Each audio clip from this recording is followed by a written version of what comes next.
விழுப்புரம் மாவட்டம் திண்டிவனத்தை அடுத்த ஓமந்தூரில் செயல்பட்டு வரும் தனியார் பள்ளியில் பிரதமர் மோடியின் 75வது பிறந்த நாளை முன்னிட்டு 1008 பசுக்களுக்கு கோபூஜை நடைபெற்றது. இதில் கலந்து கொண்ட அதிமுக மாநிலங்களவை உறுப்பினர் சி.வி. சண்முகம் ஏழை குடும்பத்தைச் சேர்ந்த 75 பேருக்கு பசு மாடுகளை இலவசமாக வழங்கினார். பின்னர் உரையாற்றிய அவர், தமிழகம் கல்வியில் சிறந்து விளங்குகிறது என்று சொல்லிக்கொள்ள எந்த தார்மீக உரிமையும் முதல்வர் ஸ்டாலினுக்கு இல்லை எனவும், கடந்த 4½ ஆண்டுகால திமுக ஆட்சியில் கல்வித்துறை முற்றிலும் சீரழிந்து விட்டதாகவும் விமர்சித்தார்.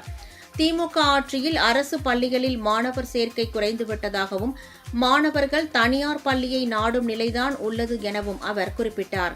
திமுக ஆட்சியில் மாணவர்கள் கற்றல் திறன் குறைந்துள்ளதாகவும், ஆசிரியர்களுக்கு கற்பித்தலை தவிர வேறு பணிகளை திமுக அரசு கொடுப்பதாகவும் அவர் குறிப்பிட்டார். ஆசிரியர்களை கொத்தடிமையாகவும் கல்வித்துறையை ஏவல் துறையாக பயன்படுத்தும் திமுக அரசு பல்கலைக்கழகங்களுக்கு துணைவேந்தரை நியமிக்க துப்பில்லாத முதல்வர் தன்னைத்தானே பாராட்டிக் கொள்வதாகவும் அவர் கடுமையாக விமர்சித்தார். கொத்தடிமையாக ஆசிரியர்களை கொத்தடிமையாக இன்னைக்கு நடத்துகிறது.